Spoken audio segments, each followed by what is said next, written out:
que você faria se soubesse do perigo iminente que seu servo de família trará para todos? Afinal, é a mestra do vilão da obra em que você reencarnou. Agora que a vingança de Reinhard se concluiu e a Valeta foi sequestrada, a notícia se espalhou pelo Império e, obviamente, o príncipe não está medindo esforços para encontrar sua noiva. Seu subordinado informa que ainda não acharam seu paradeiro e tudo que localizaram foram vestígios fracos da magia da garota. Além disso, a Torre Mágica não responde ao pedido de auxílio da realeza, o que torna tudo pior. O príncipe está ficando louco por não achar nenhuma pista e, para piorar, os maus rumores sobre o tratamento do Conde Delight com todos foi revelado publicamente. Agora o príncipe herdeiro entende o motivo da expressão estranha no rosto da filha dele toda vez que o pai era mencionado. Ele fala que a Valeta era uma mulher sábia e se houvesse um lugar para escapar na mansão, ela o teria usado. Então sua ordem é continuar buscando formas e rotas de fuga na cena do crime que a dama possa ter usado. E ele quer saber de qualquer notícia que tiver imediatamente. O seu subordinado se retira e, apesar de o herdeiro tratar a Val como vítima, o nome da Dama Invisível está repleto de histórias ruins agora. Há rumores de que ela mesma assassinou seu pai como vingança, e isso é óbvio de se pensar, já que o único sobrevivente está desaparecido e há provas de que ele era abusado pelo conde também. Rumores como aqueles servem apenas para se espalharem como verdade, mas o príncipe se nega a acreditar naquilo, já que Valeta nunca causaria uma confusão desse tamanho. Porém, ele sabe que o escravo Reinhard também desapareceu, e ele se pergunta se os dois fugiram juntos.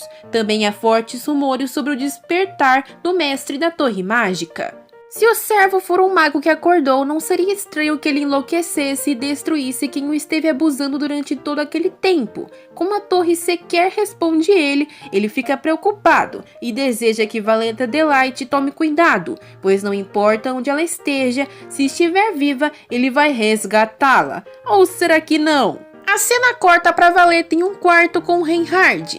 O homem estava agonizando no chão enquanto ela apertava o colar de controle com ódio, lhe causando uma forte dor no peito. Ela grita que ouviu dizer que ele estava com uma empregada sozinho, e ela exige saber o que eles estavam fazendo e se foi enganada. Ele gosta de alguém ali na Condessa? Como pode um negócio desses? Reunindo sua força, Rain segura a mão dela delicadamente e fala que sua mestra é a única para ele. Convencendo a vilã, ela afrouxa o colar e ele afirma que nunca vai trair ela e deixá-la. Val o abraça e diz que só tem ele no mundo, por isso faz essas coisas. Ela pede desculpas por ter machucado ele com um sorriso sem vida e o servo devolve o mesmo sorriso. A Valeta acorda na cama que o servo tinha lhe deixado. Parece que ela sonhou com uma parte da novela original enquanto dormia. Lembrando do sonho, ela entende que aquele tratamento psicopático foi o motivo da Valeta ser falecida pelo servo na última vida. Porém, ela não fez nada daquilo. Então será que é por isso que ela está viva? Ela nunca viu aquele lugar antes e observa bem ao redor como está tudo vazio. A garota levanta da cama e anda até os vidros do lugar, ficando em choque ao ver que tudo está rodeado por nuvens. Ela se dá conta de algo e, virando a cabeça, Valeta apenas vê mais e mais janelas por todo o lugar. A descrição de um lugar onde só se pode ver o céu bate apenas com algo na novela. Aquele é o quarto do mestre da Torre Mágica.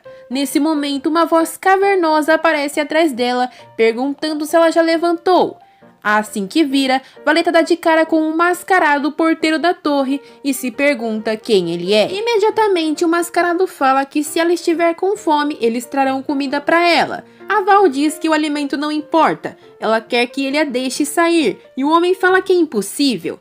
Valeta exige que no mínimo ele fale como sair dali então, já que se ele entrou ele deve saber um meio de fuga. Novamente o homem diz que é impossível. Ele continua repetindo a mesma coisa toda hora e aquela atitude é reconhecível. Aquele homem é Carpelius e ele é tratado como um cão pela Torre Mágica. Aquele lugar é realmente a torre e a dama pergunta se ela será deixada trancada ali então. O homem apenas responde que quem decide isso é o senhor. Cruzando os braços, a mulher fala que não tem nenhuma intenção de ficar ali jamais, e se ele entende isso, deveria tirá-la daquele lugar. Adivinha o que ele respondeu, hein? Estressada, a Valeta berra para chamar o senhor então, e imediatamente uma luz se forma no chão no meio do quarto e o teletransporte é ativado. Reinhard aparece sorrindo e se aproxima da mestra, dizendo que esperava que ela acordasse mais tarde. Valeta torna a fazer seu pedido. Ela quer sair dali, mas o servo ignora completamente sua súplica e pergunta se sua mestra não está com fome. A Val responde que já disse inúmeras vezes que ela não é mestra dele em lugar nenhum.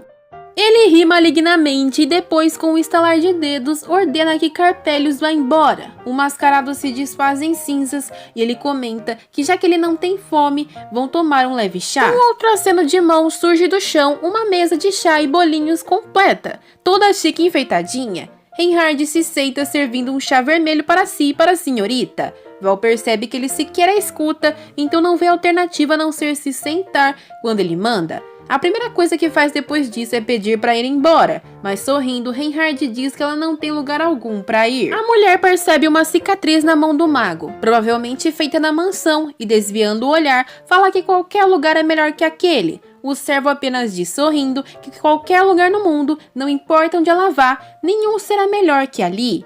Reinhard pergunta se ela sabe que o esperado era que ela falecesse em suas mãos. Ele não consegue acreditar ainda que aquele tenha sido seu único castigo. E a Valeta pergunta sem medo por que ela tá viva ainda. E o servo fala que isso é porque ela foi a única que se desviou do caminho designado. Não existe nenhuma razão para ele fazer isso, porque magicamente a mestra parece ter evitado todas. Ele pergunta por que sua mestra se afasta tanto dele, já que ele sempre foi amável com ela. Para Val, ele era amável com todos, porque esse era o plano dele, né? Rain insiste que estava sendo sincero e reitera que a doce mestra avisou a todos para se darem bem com ele, e mesmo assim os imbecis ignoraram tudo. Ela o pediu para fechar a boca todos os dias, para treinar alquimia em segredo. Quando recusava uma ordem, ela ficou trancada por dias afinco. Mesmo assim, a doce mestra era suficientemente tonta para se calar e aguentar castigos um atrás do outro, como se não fossem coisas importantes. Valeta manda ele se calar, mas ele afirma que queria cortar ela em pedaços e dar para bestas comerem. Tudo isso deveria ter acontecido, levando em conta a forma como atuaram, mas não aconteceu. Tudo está fora do lugar agora, e depois das palavras de raiva que ele disse, sua xícara está em pedaços. O homem tentou ganhar sua atenção e a mestra simplesmente ignorou todo esse tempo. Quando a Valeta tenta chamar a atenção dele, Reinhard exige que seja chamado pelo seu primeiro nome. Já passou da hora de ser tratado com respeito. Ele diz que toda vez que ela se curvava ao desgraçado do conde, era muito difícil ele precisar se conter em silêncio para não defendê-la, e muito frustrante ele não despertar logo sua magia. A garota está muito assustada. Como que ele ainda lembra de tudo aquilo? Tem alguma coisa muito errada. Reinhard se aproxima dela levantando e diz que vai permitir que ela continue a ser sua mestra. Ele se aproxima com o rosto perto dela, pedindo para ficarem juntos. A Valeta grita que se antes não queria vê-la, por que não abandonou quando ela pediu e fugiu? Ele abre um sorriso e diz que se tivesse fugido de lá seria muito pior. Ele começa a explicar que os magos basicamente nascem de uma energia diferente da dos humanos normais. E essa energia faz os seres humanos sentirem ódio e raiva deles. Esse é o motivo dos magos serem odiados naturalmente. E humanos não podem evitar odiar algo que é diferente. É seu instinto primitivo. Os magos recém-nascidos são vulneráveis por isso. A mestra dele nunca teve essas atitudes. Ela olhava nos olhos e conversava com ele, escutou suas histórias e segurou sua mão. Reinhard começa a aproximar o rosto do dela enquanto comenta que ela só deu oportunidade para ele se aproximar. Ou seja, ela o vê como eles. Ela o vê como um ser humano normal. Segurando seu rosto, ele a puxa, enquanto diz que não fugiu de lá, porque sua melhor opção era se ajoelhar naquele lugar. A garota empurra seus pulsos e, se afastando lambendo os lábios, o mago fala que não poderia pegar ela se tivesse ido embora, e ele queria ter sua mestra. A Val ficou assustada achando que seria beijada, e ele fala que ela não iria gostar de ser um espetáculo pelo resto da vida também. E ela fica totalmente confusa. Val nunca revelou que era uma elementista para o seu pai, mas mesmo assim, devido à sua alquimia, era claro que muitos queriam as poções de seu pai, e como sua mestra era muito inocente, ela não entendia o que o pai queria fazer com ela. Ele estava tentando tirar seu sangue para vender e quando se casasse com o príncipe herdeiro, ainda seria obrigada a fazer poções com a decisão de dividir os lucros com a família real.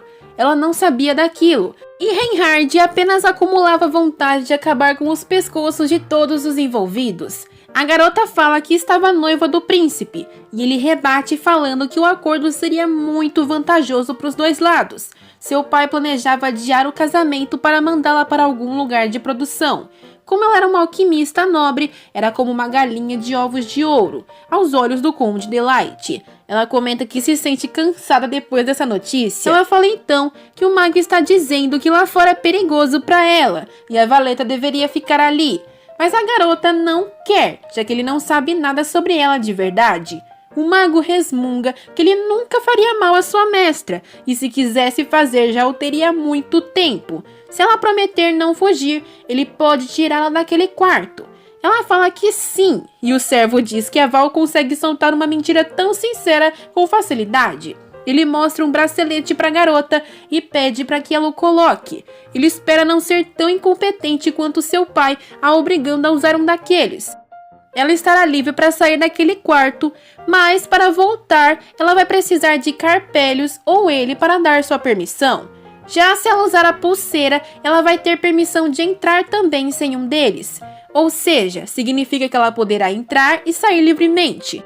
Além disso, se ela falar o nome dele em voz alta, enquanto o usa, poderá chamar Reinhard não importa onde ele esteja. A garota pergunta então se o bracelete não abre a porta. Mas que absurdo! O servo diz para a mestra não ser estúpida daquele jeito. Então puxa de seu casaco outro presente, uma adaga com símbolos desenhados nela que parece ser mágica. O homem fala que aquilo é seu presente especial e ela não pode ficar sem sua adaga, sempre a levando por perto. Ele diz que se alguém naquela torre incomodar ela ou fazer qualquer maldade, ela não precisa hesitar em puxar a faca e apunhalar os olhos do malfeitor. Ele assumirá total responsabilidade se isso acontecer, mas Val fala que aquilo não será preciso. Ele circunda a adaga com magia e a faz flutuar na frente de Val, ordenando que ela pegue. Sob livre e espontânea pressão, Val o faz. Não é de se espantar que ele esteja feliz, né? Parece que tudo está saindo exatamente como Reinhard planejou.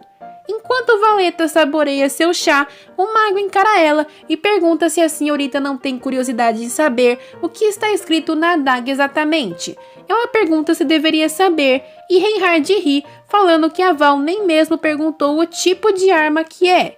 Bom, para ela não explodir em sua mão está bem. O mago explica que aquela arma é apenas uma ferramenta. Quando o feiticeiro sente uma ameaça, automaticamente ele tem um instinto de se cobrir com uma barreira de defesa, e aquela adaga tem a incrível capacidade específica de destruir essa barreira.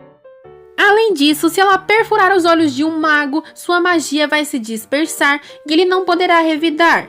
Então, se ela estiver em perigo, precisa mirar nos olhos deles. É óbvio que atacar os olhos seria fatal para uma pessoa normal ou um mago, mas ela apenas concorda com aquela instrução. Ela se levanta da mesa e o homem pergunta aonde que ela vai. Valeta quer ir a outro lugar e, respeitando sua privacidade, o Reinhard a deixa ir, dizendo que está ansioso para quando ela vai lhe chamar novamente. A mulher começa a descer as escadas da torre, tentando sentir Jin, o espírito do vento. Porém, como esperado, ela não consegue convocá-lo, pois na torre existe um poder que se sobrepõe ao dos elementos. A garota encontra uma porta no caminho da descida com o número 86 e fica confusa. Aquele é o andar 86 ou o número tem outro significado? Ao abrir, ela se vê em uma grande biblioteca e olha encantada para os inúmeros livros. Existem vários magos fazendo pesquisas ali também. E enquanto anda por ali, percebe que é um lugar calmo e não aparenta ser diferente de uma biblioteca comum. Antes de puxar um livro, ela escuta um burburinho sobre o cavaleiro que veio dessa vez. Algo falando sobre um pássaro e um menino. Ela espia a conversa e vê dois homens reclamando sobre a nova direção da torre. Afinal, Bartio teve dificuldade de mantê-la ali apenas para um tipo como ele despertar e se tornar o mago mestre. Eles falam que o Socor foi levado para o quarto dos céus ainda por cima. Socor é como eles chamam quem não controla a magia. Ou seja, estão se referindo a Valeta. Ela também já leu que em palavras antigas aquilo teria o significado de estupidez. eles estão a ofendendo como estúpida. Eles comentam que aquilo é um absurdo e que não gostam daquele garoto de cabelos brancos e sem sangue da nobreza. Inclusive, há rumores de que antes ele tinha sido escravizado por uma família Socor. Pelo visto, foi difícil dele despertar. Então, será que ele é suficiente para se qualificar como mestre da torre? Não é que ele não pudesse ser. Antes ele não queria, né? Mas se ela se metesse na conversa, acabaria falecendo na mão desses magos. Ela não se lembra dos detalhes, porque na novela era uma única linha. Mas o Reinhard já sabia de todo o descontentamento dos magos em relação à sua pessoa. E eles não sabiam que estavam cometendo um erro. Todos acabaram sendo destruídos depois. Ela não se lembra muito sobre o assunto, já que foi nessa época que Rain ficou sumido na novela. Ela continua então andando em círculos até olhar para baixo. Pelo visto, aquela não é a escada para descer, já que ela caminha e não sai do lugar. E aí, vocês acham mais fácil ela pular para descer tudo de uma vez? Brincadeira! Aquele lugar deve estar encantado com alguma magia. A Val chama por Jean e Nerad, mas não escuta a resposta. Ela não devia descer demais de qualquer jeito, mas mesmo assim continua pensando sobre seu pai. O Conde Delight tinha um comércio de escravos famosos e agora ninguém está comandando aquilo. Sendo que tudo era secreto, no dia certo, se o gerente não for pago, é óbvio que os servos vão definhar de fome. Eu gostaria de não ter se lembrado desse fato, mas não teria a chance de libertar aquelas pessoas de qualquer jeito. Valeta finalmente chega no andar 82 e se sente exausta. Aquilo foi um pouco demais para ela e se senta nos degraus. Talvez seja melhor voltar. Ela olha para o bracelete e se lembra das palavras de Reinhard a mandando chamá-lo quando fosse preciso, mas não quer fazer o que aquele bastardo lhe disse. Será que existe uma forma de voltar sem a ajuda dele? Tem sim! Ela fala o nome de Caspélios e o mago mascarado aparece por um portal à sua frente, perguntando por que ela disse seu nome. Pelo visto, ninguém sabe seu nome verdadeiro por ali, e Valeta só o disse porque tem conhecimento da novela.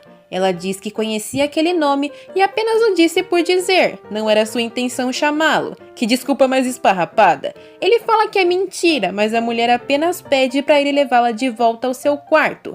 E depois pode pensar no que quiser. Quando o mascarado estende sua mão machucado, ela repara em suas feridas e diz que os 12 magos que construíram a torre foram elogiados e endeusados. Então é meio engraçado que alguém como ele, envolvido na construção também, esteja sendo tratado tão mal daquela forma. O mago olha para ela diretamente e pergunta como ela pode saber aquilo. Mas nessa hora, o mestre chega, tocando a cabeça dele, perguntando o que está acontecendo ali. A Valeta reclama que não o chamou e ele aponta para si, perguntando se ele, como bastardo, não seria o suficiente em vez do próprio porteiro do lugar. Ele rela em sua cintura e fala que a dama, pelo visto, não quer nem mencionar seu nome. Apontando para o chão, ele começa a criar um portal mágico e no meio do processo ela fica tonta. Quando pisca, já estão no quarto céu novamente, e ela está um pouco agradecida por ter saído daquela situação de antes. Se o Caspélios tivesse perguntado demais, ela não conseguiria inventar mais desculpas. O céu até escureceu, parece que ela demorou muito para descer até o andar 82. O Reinhard coloca sua cabeça em seu colo, perguntando se ela tentou chamar aquele espírito Jean mais cedo. Valeta diz que não tem um contrato com ele, mas mesmo assim, o mago a viu chamando, né? Val fala que isso foi apenas uma invocação, nada demais. Apenas pediu ajuda. O Reinhard sabe que invocar um espírito superior é algo que nem mesmo ele pode fazer, mas ela conseguiu mesmo assim, sem nenhum contrato. É um verdadeiro talento. De qualquer forma, ele nunca poderia sair da torre mesmo que entrasse. Assim que a Valeta ouve isso, ela fica atenta. Significa que ela pode invocá-lo fora dela? Nesse momento, ela aponta para o céu se perguntando se deveria tentar. E então, chocando Reinhard, ela chama o nome de Jean. Por incrível que pareça, o pássaro dos ares realmente se forma à sua frente, a uma distância considerável. Jean pergunta que lugar repugnante é aquele para o qual foi convocado, e a garota pergunta se ele preferia ser invocado quando ela estivesse do lado de fora. O mago permanece calmo e ri daquela atitude, falando que, como sempre, ela age com tranquilidade quando não deveria. Ele toca o ombro de sua mestra e pergunta até onde ela pretende aumentar o seu valor. A dama não entendeu a pergunta e Reinhard fala que invocar um espírito não contratado por uma campainha espiritual normal é totalmente impossível. E mais impossível ainda seria chamar um espírito específico como ela acabara de fazer. Talvez por isso o assunto da valeta seja tão barulhento no Palácio Imperial. O mago explica que tem pedido a cooperação dela, porque na mansão do Conde Delight foram encontrados rastros de magia, e então ele começou a se perguntar se a sua majestade, o príncipe, pediria pelo seu retorno se soubesse que Valeta está ali. Ele iria querer ela de volta? A mestra fala que sim, já que ele vai se tornar o príncipe herdeiro, mas de qualquer forma, eles já sabem que o Conde Delight se foi. Reinhard fala tocando em seu rosto que a família imperial não a deixará livre tão facilmente, então eles não deveriam destruir todos de uma vez?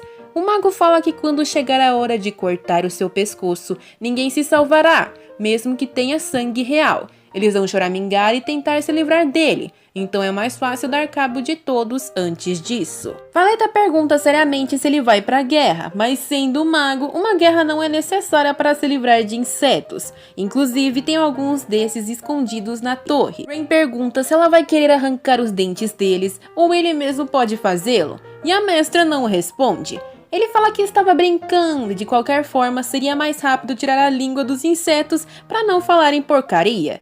Como a menina continua com uma expressão distante diante dessa conversa macabra, o mago pergunta se ela tem medo dele. Não, imagina! Quando ele a trata de forma amável, mesmo agora, a garota continua o evitando sem folga. Ele está ficando confuso cada vez mais. Por que a sua mestra age assim?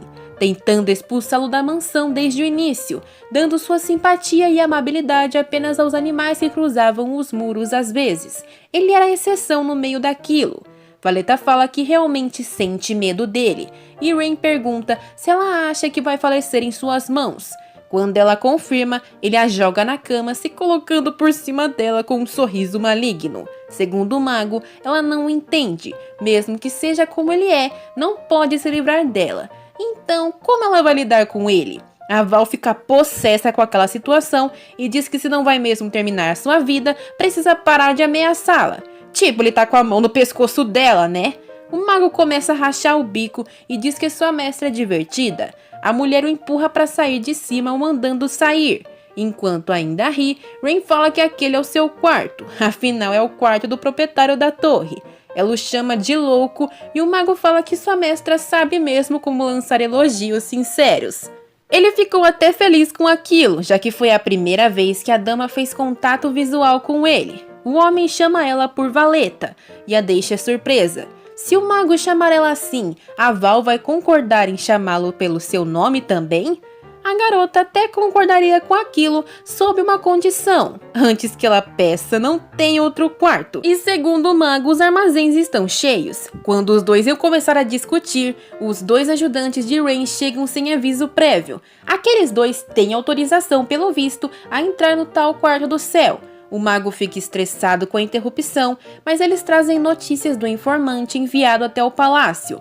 Rain passa a mão no cabelo de sua mestra e diz que já volta. Agora vai ir treinar alguns cachorros. Lá embaixo, todos os magos estão reunidos e o Reinhard está com uma cara de brava ao ser saudado pelo homem à sua frente. Ele pergunta se ele sabe que cachorros não se tocam quando estão comendo e o tio fica sem entender nada. Rain sabe que o mago imperial também pertence à Torre Mágica, mas se pertence ao imperador, não serve apenas à família imperial?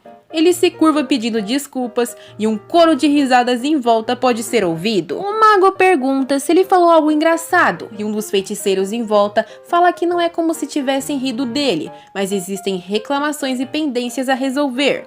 Rain se faz de desentendido e o maguinho pergunta se ele tem as qualificações suficientes para ser um mestre da torre, ainda mais com rumores de que ele vendeu seu corpo quando era um servo dos Socors.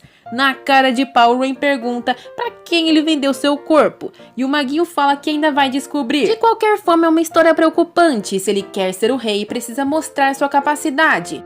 Diante daquilo, o Reinhard começa a rir malignamente e fala que não teria vantagem nenhuma sendo o rei das moscas. Estar em um ninho de vermes barulhentos não é bom. Ele o encara com um ódio e em volta do seu pescoço, mãos fantasmas da cor roxa começam a sufocar o homem, que cai no chão tossindo e grunhindo enquanto implora pela ajuda de seus companheiros. Ao ver aquilo, outro mago pergunta o que ele está fazendo e é colocado na mesma situação, só que pedaços de gelo voam em sua direção, o esburacando violentamente. A Elsa Frozen está sorrindo diante daquilo, e quando recobra a consciência, o maguinho se vê caído de forma patética aos pés do mestre da torre, que o manda acordar. Tremendo e babando, o homem se levanta, e o homem pergunta a quem ele se vendeu exatamente. Ele está curioso para saber, e o maguinho fala que se enganou totalmente naquela informação. Até no final ele acabou desapontado com aquela mosca. Cantando Let It Go, um pedaço de gelo pontudo enorme voa em direção ao homem e o finca na parede, o destruindo imediatamente. Dois magos se aproximam falando que mesmo que ele seja o líder da torre, aquilo já é demais. Com um tapinho os insetos voam. Já foram 4, hein? E Rain pergunta se mais alguém vai entrar em seu caminho. Todos permanecem em silêncio, inclusive o próprio Casperius. O mestre o chama para perto e pergunta como foi que se apresentou no primeiro dia que se conheceram na torre. O mascarado fala que disse ser o guardião da torre e administrador do local. Passando a mão em sua cabeça, Rain fala que ele é um bom menino e ele gosta mais de cachorros do que de insetos. Se Casperius é o guardião dos 10 magos, precisa cuidar melhor das moscas que cria na casa dele. Rain vai ter que ensinar mais lições para eles agora e vai fazer um feitiço um pouco difícil de lidar. Depois de toda aquela confusão, o chão está cheio de marcas de sangue e o mago imperial está simplesmente em choque. Já o Reinhard está calmo como sempre e pergunta se pode ir almoçar e depois voltar para ouvir suas palavras. Incrédulo, o homem diz que tudo bem e antes de sair, Rain move seus dedos, fazendo o cristal no peito do maguinho desbocado desaparecer. O homem levanta em pânico e os demais ficam ainda mais chocados ao notarem que aquilo se trata de uma magia para voltar no tempo, algo que acreditavam que existia apenas em lendas. O mestre da torre deixa claro que não vai ter uma segunda chance se aquilo se repetir. Então eles deveriam fazer tudo direitinho agora. Depois que eles se afastam com a ajuda de Casperius, os magos restantes começam a acusar uns aos outros sobre as origens das histórias ruins sobre o Reinhard, enquanto o maguinho que faleceu e voltou está todo trêmulo pelo choque que passou. De volta ao topo da torre, é hora de comer, e a Valeta saboreia um bifão, enquanto se pergunta se em algum momento da sua vida já tinha comido sem nenhuma preocupação na cabeça. Sempre comeu coisas que não eram satisfatórias em qualidade e quantidade devido à atenção dos assistentes e do seu pai. É estranho que tenha uma refeição pacífica quando é prisioneira em uma torre mágica. Além disso, ela vai comer confortavelmente o máximo possível antes que o louco chegue e estrague o clima. Mas antes que possa dar outra garfada, escuta um barulho e vê ao seu lado Jim batendo as asas de forma violenta. Ele chama a atenção da menina e fala pra ela, quando se aproxima, que precisou cortar a conexão da última vez e nunca mais ela deveria fazer isso. Ele já tá sendo bonzinho e atendendo ao seu chamado, mesmo que não tenha um contrato, então no mínimo não deve colocá-lo na frente do mago mestre. Ela promete que vai ser mais cuidadosa daqui pra frente e depois do pássaro bufar, ela questiona se ele pode entrar no quarto, já que ela quer ir embora. Aquele lugar tenebroso não é a Torre dos Magos? Jim diz que existe uma magia que impede sua entrada ali. Magos são maus porque absorvem a força e poder da natureza. Claro que entrar ali é uma loucura. Ele quer saber por que ela decidiu chamá-lo ali. A Val pergunta se é tão difícil mesmo fazer uma invocação. E o pássaro diz que invocar um espírito somente com um nome original é possível só com um contrato. Quando fazem esse processo pela primeira vez, uma cerimônia de convocação acontece, com humildade e respeito de um com o outro. Se você quer invocar um espírito da água, geralmente precisa ir até a água. Já Jin, um grande e nobre espírito, deveria ser chamado numa área tempestuosa de um tufão, onde geralmente desenham círculos para chamá-lo. Já que os dois não têm um contrato, ela poderia tentar chamá-lo com um daqueles círculos. Porém, o espírito alerta que nunca existiu alguém que pudesse chamar espíritos dentro da torre mágica. A mulher se lembra de ver o símbolo para aquilo em algum lugar antes. Deveria tentar fazer isso, mas o que poderia usar? Olhando para a toalha de mesa, ela pega a faca e lasca ela na saia do vestido, a qual não é muito resistente aos cortes. Quando consegue o tamanho ideal, faz um corte no dedo e começa a fazer o símbolo. Jin está meio ofendido da tentativa de chamá-lo com um círculo tão horrível e fala que precisa conhecer o feitiço de invocação do espírito do vento. A Val na cara dura olha para ele e pergunta qual é, e a pombinha de ar nunca tinha visto uma elementista pedir o feitiço ao próprio animal. Ela é realmente única. As palavras são ditas. Cavalgando sobre o vento que sopra no céu, agora mesmo quero lhe invocar deste lugar, espírito superior do vento Jin. Por incrível que pareça, tudo começa a brilhar em volta do círculo mágico e, para surpresa da elementista e do espírito, aquilo realmente funcionou. Seria bom ter um daqueles desenhos sempre na mão quando fosse necessário. Bem nesse momento, uma luz roxa toma a sala e, com um golpe, a ave é arremessada até a parede. A valeta se volta com raiva para Reinhard. O mago apareceu e já está com a mão da mestra, olhando seus cortes. O homem fala de forma sinistra que apenas quer o seu bem e, apertando sua mão, completa que pode lhe dar tudo o que ela quiser. Ele leva o dedo da mulher à boca e o morde, a fazendo grunhir de dor, enquanto diz que a mestra vai acabar machucando seus sentimentos. O dedo da garota é curado assim que sai da boca do mago, e ao ser empurrada para a cama, Valeta acha que vai apanhar. Mas para sua surpresa, o homem se ajoelha e diz que se ela precisar de algo, ele vai cumprir. Não sei porquê, mas ele soa mais assustador fazendo isso do que com aquela cara de antes. Ele pega a faca do chão e diz que não acredita que ela teve a coragem para fazer aquilo. O que aconteceria se ele tivesse enlouquecido? Ele acabaria destruindo todo mundo na torre. A Valeta solta um sorriso, pensando que pessoas loucas têm ideias criativas. Ela pede para ele deixar o espírito de vento ir agora e aponta para a parede onde o pobre Jin foi jogado. O pássaro se levanta, dizendo que ele é um maldito, e a cara de despreocupação do mago revela que para ele o espírito não é uma ameaça. Pelo menos ele não escuta os pensamentos do animal o xingando, mas deve ter notado a tentativa de fuga da Val. Reinhard segura a mão de sua mestra e pede um cafuné. Ela o faz como sempre e pensa que por hora precisa se manter ali, mesmo que não seja seguro. O mago começa a dizer que sempre pensou nela como uma deusa que observa a história. E mesmo que ele esteja preso de cabeça para baixo ou veja alguém partir em sua frente, nada pode ser feito, já que a história já está definida. Graças ao pai dela, todos os destinos se tornaram inúteis e a Valeta não entendeu nada daquilo. Antes que pudesse começar a fazer perguntas, ele estala um dedo em sua testa, colocando a amada para dormir. Valeta desmaia na cama e Reinhard estala seu dedo novamente para trocar as roupas da mulher por um pijama. Seu objetivo é que ela só possa confiar nele e não consiga fazer nada sem sua ajuda mais. Ele lhe dá um beijo na testa enquanto deseja boa noite. Assim que acorda, a Val sente sua mão dormente e se vira olhando para o Reinhard agarrado a ela. Se afastando dele, a mulher pensa irritada que foi desmaiada de novo. Se passaram vários dias já, e ela precisa ir para o local dos prisioneiros e escravos antes que seja tarde demais. Sem o pagamento do seu falecido pai, eles estão fadados a definhar nas celas. Só lhe resta uma semana de contrato e depois será o fim. O mais importante é se lembrar que o protagonista da história está ali. Segundo a história original, Reinhard deveria ter sido libertado quando destruiu o lugar com a condessa. Porém, ela bagunçou a história toda e não sabe como deixar aquele cara ir embora, porque ele parece obcecado com ela.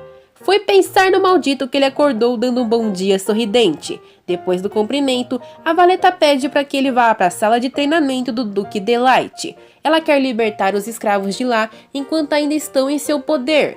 Reinhard quer saber se sua mestra está louca. Ela por acaso sabe que tipo de lugar é aquele? Val rebate que é um pecado de seu pai fazer aquele comércio, então precisa resolver. O mago bufa perguntando se ela ainda considera aquele monstro um pai, mas não tem outra palavra para Val se referir para ele. Reinhard segura seu rosto de forma triste, falando que a mestra é amável com todos, menos com ele. Deve sentir empatia até por coisas que nunca viu. Ela tenta negar aquilo, mas fica sem palavras. O mago gosta daquela expressão e abre um sorriso macabro. A garota tem seu pedido atendido e a cena corta para o lugar onde os prisioneiros são mantidos em jaulas, implorando para serem comprados e dizendo que podem fazer os serviços que lhe forem impostos. A valeta observa aquele lugar completamente em choque e sente um cheiro horrível no ar também. O mago segura sua mestra e pede para ela abrir bem os olhos e ver aquela calamidade, mas a querida tá tonta. A sala tá fedendo a drogas alucinógenas de má qualidade. Ele diz que no fim, sua dama sempre precisa dele, e só ela pode usá-lo.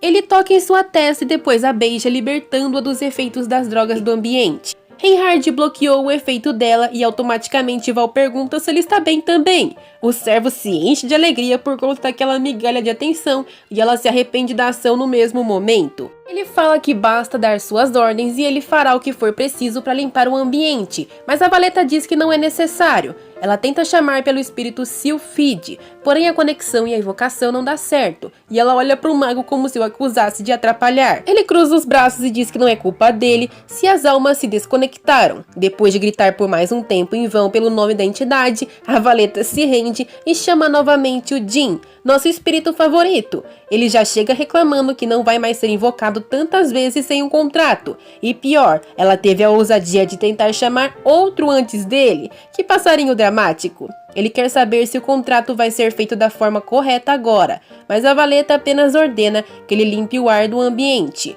Jin concorda, e o preço daquilo será conduzido em breve, e muito bem recebido. O vento canta pela sala enquanto as impurezas são varridas e gritos do lado de fora começam a ser ouvidos.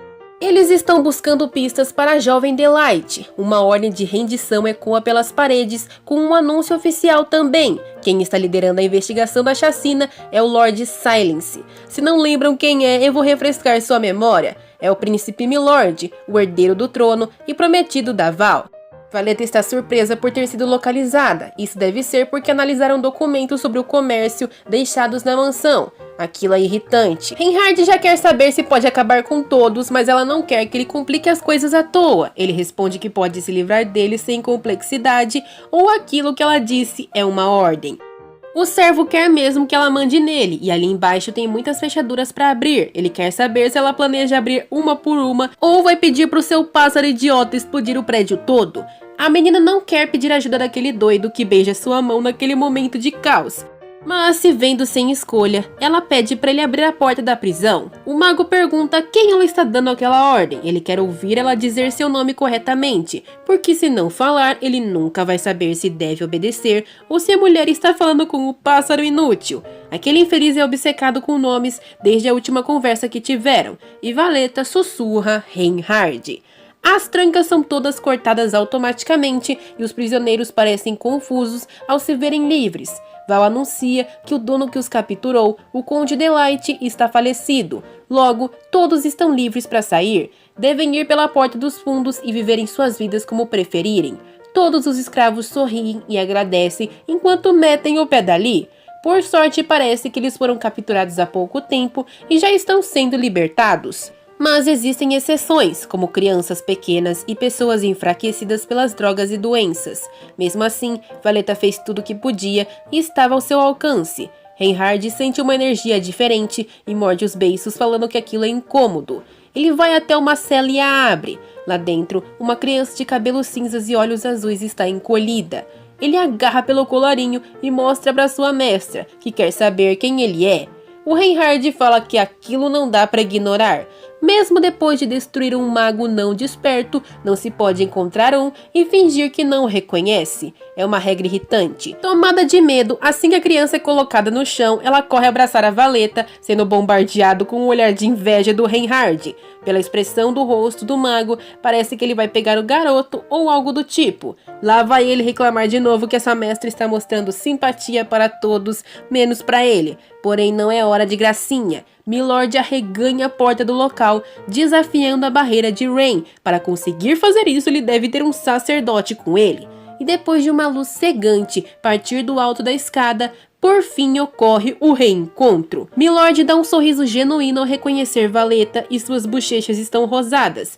Ele fala para a querida que esteve preocupado, e se ela estava viva devia ter feito contato com ele, porém imagina que algo a tenha impedido. Ele assume que é bom revê-la, e então nota Rain, se referindo a ele como escravo do Conde Delight. Circulam rumores de que ele quem destruiu o Conde após despertar seus poderes. O Rain fala que porcos fazem as notícias se espalharem mais rápido. Um homem aleatório atrás de Milord fala que aquela forma de conversar com o príncipe herdeiro é uma afronta e que ele é um sem vergonha. Toda aquela barulheira irritante. E olhando para Valeta, Rain estala seus dedos e diz para retornar à torre. Seus olhos não precisam apodrecer vendo uma coisa daquelas. Um círculo mágico a envolve junto com a criança de repente, e a Val se pergunta o que o servo vai fazer. Milord fica desesperado ao ver sua noiva sendo sugada pelo portal dimensional e estende sua mão chamando pelo seu nome, mas ela desaparece junto com a criança sem deixar pistas. Ele cerra os dentes enquanto vê a cara convencida do mago e agarra seu colarinho, perguntando o que ele fez enquanto expunha sua espada para ameaçá-lo. Agora que ele vai apanhar mesmo. A espada voa para longe e Rain o atira para longe sem o menor dos esforços. Ele não vai destruí-lo agora, então vai ter que ser paciente até abanar o rabo novamente para sua mestra. Ele vira para os ajudantes do príncipe e aquele mesmo homem de antes começa a gritar que ele não pode fazer aquilo. Mesmo que tenha despertado, como mago existem leis. Os demais só ficam vendo o príncipe ser carregado pelos ares, o mandando parar, e só vemos o sorriso do Rain ao fechar o punho. Ele foi jogado no chão e está tentando se recuperar, enquanto seus guardas começam a ser contados pelo Rain, que aponta seu dedo para eles. Segundo sua contagem, são poucos, e ele quer saber qual deles destruiu seu escudo que fez com todo o seu coração. Ficam em silêncio, e o mago torna a perguntar. Milord quer saber o que será feito caso ele conte, e o mago exige um pouco de respeito, já que ele e sua mestra foram os primeiros a chegar. Desde que ele não se sentisse incomodado, não faria nada com eles, nem se importaria. Milord fala que foi ele quem comandou a subjugação do Conde, então não deveria tratar seus inimigos com tanto descaso. Mas o Rain simplesmente não liga pra eles, afinal o príncipe herdeiro não passa de um estúpido como sempre. É muito bom ver o príncipe mandando ele segurar a língua, mesmo não tendo força alguma pra ameaçá-lo de verdade. Movendo sua mão, ele fala que o príncipe é chato e estúpido, e puxa o homem que vinha gritando com ele aquele tempo todo. O prensa na parede com sua mão em sua garganta. Ele está vestindo uma armadura para se parecer com a do príncipe. E Rain questiona como é saber que ela é inútil para se defender. Foi aquele cidadão que relou no escudo do Rain. Ele começa a sufocar o homem, questionando se ele vai sacrificar-se pelos seus subordinados. Porém, as palavras de Valeta voltam à sua mente. Ela não queria baixa nenhuma, e como um bom cãozinho obediente, ele sorri e larga o pescoço do homem que se taca no chão tossindo. Ele estala o dedo e todos olham para trás assustados. Afinal, Rain simplesmente explodiu a cabeça de dois homens. Acho que a Val não vai ficar sabendo disso. O mago fala que tem que pelo menos mostrar suas vantagens. Ele acabou então com um padre e um cavalheiro. E ele encara o príncipe falando que é um aviso, se referindo a Valeta e ao uso de seus poderes. Ele afirma que os planos da realeza são muito óbvios, mas aquela fruta doce está fora do alcance do ex-noivo. Milord fala que não tem interesse no seu poder. Ela é sua prometida, estava preocupado com Valeta e veio resgatar ela por conta disso. O mago fala que se esqueceu que o príncipe é burro como uma pedra. Mesmo que ele não queira raciocinar, precisa parar de usar aquele sorriso falso e pensar nem que seja o mínimo na situação.